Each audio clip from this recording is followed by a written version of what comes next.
we know that you're probably not doing legal research for funsies, and that instead you have a client, boss, opposing counsel, or judge who is waiting on answers and information. One of our most useful tools for sharing information is the option to copy with cite. No more worrying whether your citation will be formatted correctly. When you find something useful, highlight the relevant text and select whether you want the citation to appear according to the California style rules or the standard style rules, meaning the Blue Book or federal style. Click Copy, then simply paste into any document or email. The selected text and styled citation will appear. Note that for the citation to copy with the highlighted text, you must click Copy above your selected style. Using a keyboard shortcut to copy the text will only include the text and not the citation.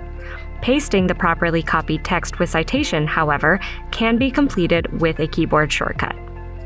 Another great way to save or share your research is by printing what you found. The print icon is located in the upper right corner of every content page.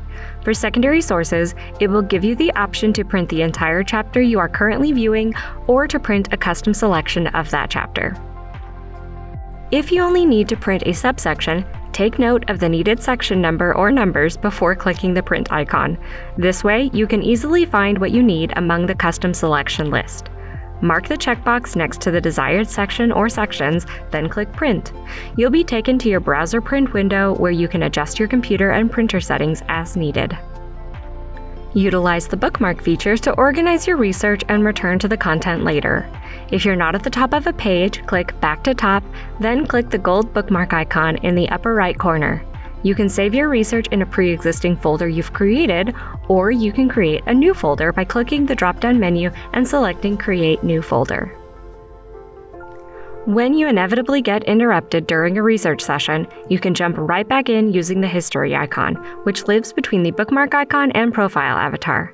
This keeps track of your searches, documents, and browsing history, and goes back as far as you've been using our platform. Research is almost pointless if it can't be shared. We hope these tools make our content more shareable and therefore more useful.